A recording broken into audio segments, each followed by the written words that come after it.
Olá, sejam bem-vindos ao programa Saber Direito. Eu me chamo Tiago Godoy, sou professor de Direito Civil do Complexo de Ensino Renato Saraiva, aprovado no último concurso de promotor de justiça do Estado de Pernambuco, e com muito prazer prosseguimos o nosso curso discutindo a teoria geral dos contratos. Lembrando que contamos com a presença de alunos presenciais, Adriana, Marlon e Luísa, que interagem com a gente através de questionamentos, servindo como os nossos exemplos aqui nas nossas discussões. E lembrando que você também pode interagir com a gente através do e-mail, mandando um e-mail para saberdireito@stf.jus.br, mandando algum questionamento, alguma dúvida que você tenha sobre a aula. Só lembrando, como eu disse na aula anterior ontem, que é importante você mencionar o meu nome, professor Tiago Godoy, ou pelo menos a matéria Teoria Geral dos Contratos, para que eu possa receber o e-mail com muito prazer enviar para você a resposta. Vamos lembrar o que nós vimos na aula passada, para a gente poder emendar o nosso estudo, seguir o nosso estudo. Nós iniciamos o nosso curso de Teoria Geral dos Contratos, começando com o básico, conceito de contratos, natureza jurídica e classificação. É claro que nós aprofundamos as discussões, abordando temas importantes, e hoje prosseguiremos no estudo da classificação dos contratos, nas classificações dos contratos. Na aula passada, você lembra? Nós vimos contrato unilateral, bilateral ou plurilateral. Nós vimos o contrato gratuito e oneroso. Hoje nós vamos ver o quê? Vamos ver o contrato comutativo e aleatório, consensual e real, e seguir no estudo de formação dos contratos. Então, nosso tema agora é contrato, classificação, contrato comutativo e aleatório. Você sabe o que é um contrato comutativo? Contrato comutativo é aquele contrato em que as partes podem antever os seus efeitos. As partes conseguem antever os efeitos que serão produzidos por aquele contrato. Definição lógica, que é o contrário, o que é um contrato aleatório? É um contrato em que as partes não conseguem antever os efeitos que serão produzidos. Contrato aleatório é o contrato em que as partes não conseguem antever os efeitos que serão produzidos. Sabe por quê? É só você lembrar que aleatório vem de alea, que significa risco, sorte. Contrato aleatório é um contrato de risco. Como é um contrato de risco, você não consegue antever os efeitos, porque há um risco inerente no contrato. Exemplos clássicos: contrato de jogo, contrato de aposta. Você faz uma aposta junto à Caixa Econômica Federal, você sabe o que vai acontecer? Na verdade, você até sabe, né? Você não vai ganhar. Mas, teoricamente falando, eu posso ganhar, posso não ganhar. Vamos imaginar que eu faço uma aposta com você. Um time de futebol vai ser campeão do Campeonato Brasileiro. Você sabe até que é uma obrigação natural isso, né? Lembre-se que a obrigação natural é aquela obrigação em que existe um débito, mas não existe responsabilidade. Você lembra o que significa? Eu tenho direito, mas eu não posso cobrar judicialmente. São obrigações judicialmente inexigíveis. Mas voltando para o contrato, aposta, eu faço uma aposta com você. Se eu ganhar, é uma possibilidade. Se eu perder, é outra possibilidade. Eu posso ganhar como posso perder. Nós não sabemos o que vai acontecer. Contrato de seguro, embora haja uma divergência doutrinária, é um contrato aleatório. Porque, imagine que você faça um contrato de seguro do seu carro. Você sabe o que vai acontecer? Não. Muitos falam que não é contrato de risco porque você está se protegendo contra o risco. Mas, na verdade, é sempre de risco para a seguradora. Pode acontecer, pode não acontecer. Então, para a seguradora, é de risco que faz o contrato de seguro ser um contrato aleatório, um contrato de risco. Nós não sabemos se terá o sinistro, se não terá, se vai pagar a indenização, se não vai. Contratos aleatórios, contrato de risco.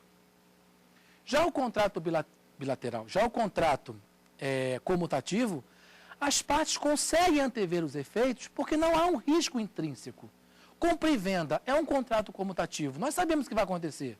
Eu vou lhe entregar o bem, você vai me entregar o preço.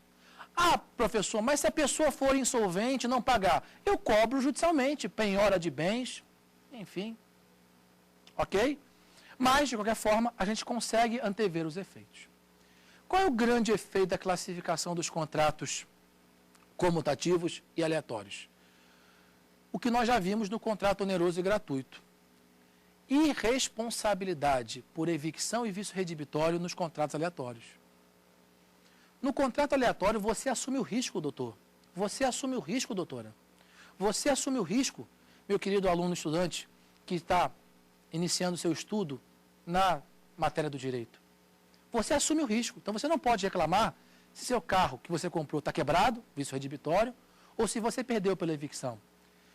Lembrando que quando nós falarmos na quarta aula, nós vamos abordar o tema evicção e vício redibitório. Então, lá eu vou aprofundar a discussão sobre isso, mas já adianto. Um efeito importante, para responder por vício redibitório e por evicção, não basta o contrato ser oneroso, o contrato também deve ser comutativo, porque no aleatório não existe essa responsabilidade, porque você assume o risco. Tá certo? Lá em vício redibitório e evicção, te aprofunda esse tema. O que nós podemos aprofundar aqui sobre a nossa discussão? Até aqui foi fácil. O contrato aleatório, e aqui eu já entro numa segunda fase de um concurso público, para quem se prepara, um contrato aleatório ele pode ter dois tipos. Ele pode ser naturalmente aleatório ou acidentalmente aleatório.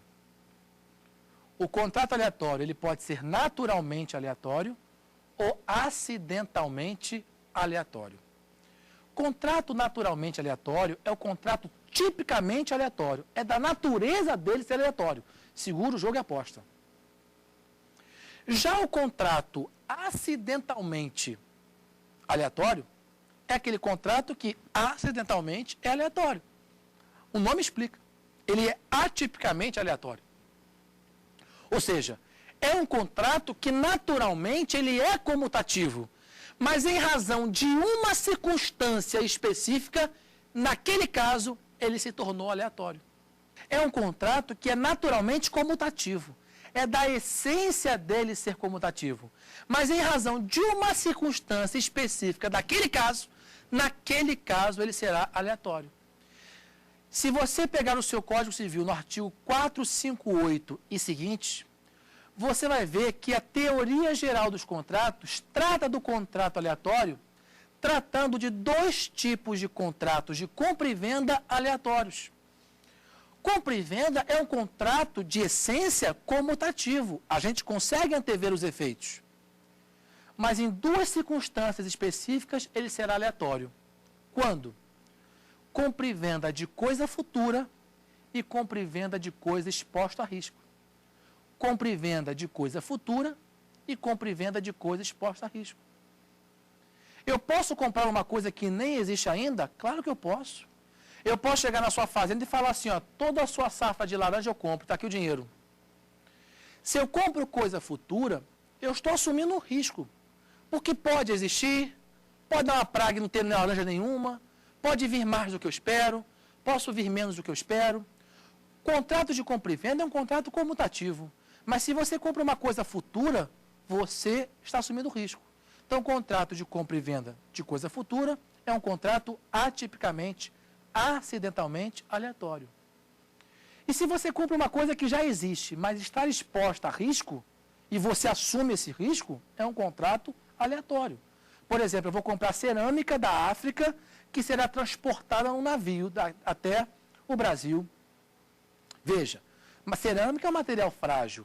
Pode vir algumas quebradas. Eu estou assumindo o risco. Estou comprando uma coisa exposta a risco. É o que nós vamos discutir. Vamos falar um pouquinho sobre o contrato de compra e venda de coisa futura e o contrato de coisa exposta a risco. Começo com o contrato de compra e venda atipicamente aleatório por dizer respeito a coisas ou fatos futuros. Vamos imaginar que eu chegue na sua fazenda e queira comprar a sua safra. Se você lembrar o artigo 95 do Código Civil, você vai verificar, dá uma olhada lá se você não lembra, os frutos e produtos podem ser objetos de negócio jurídico, mesmo estando ligados ao bem principal. São chamados de bens móveis por antecipação. Eles estão presos ao solo. Fisicamente falando, são bens imóveis, estão presos ao solo. Mas como vai ser retirado para me ser entregue, é tratado como bem móvel por antecipação. Eu não posso pagar ITBI porque eu estou comprando uma caixa de laranja, só porque eu estou comprando a laranja presa ao solo. É tratado como bem móvel. Não precisa registrar em cartório, compra e venda de laranja, não tem que ter outorga auxiliar marital para vender laranja, não precisa pagar ITBI, paga ICMS, que é a venda de bem imóvel, porque essa laranja, embora esteja fisicamente imobilizada, ela é tratada como bem móvel. São chamados bens móveis por antecipação. Conceito importante quando a lei permite que frutos e produtos possam ser objetos de negócio jurídico, mesmo estando ainda ligados ao bem principal. É o seu artigo 95, parte geral. Muito bem, eu posso comprar sua safra. Você começou a plantar as laranjas lá, eu vou e pago uma grana para você, e quando tiver a produção, todas as laranjas produzidas serão minhas. Eu imagino uma quantidade X, e eu vou te pagar um preço com base nessa quantidade X, R$100 mil. Porque eu estou esperando 100 mil laranjas, cada laranja R$1, só a título de exemplo, para raciocínio rápido e fácil. Pode vir 100 mil laranjas? Pode. Pode vir 200 mil? Pode. Pode vir 50 mil? Pode. Pode vir 10? Pode. Pode não vir nenhuma? Pode. Eu estou assumindo o risco, a coisa não existe.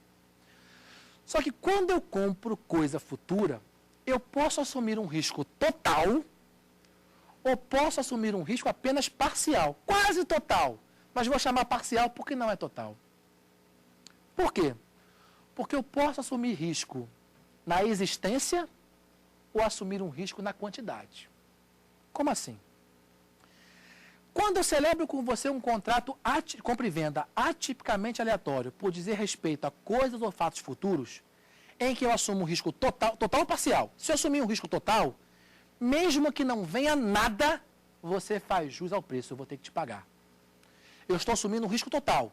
Se vier menos do que eu espero, azar meu.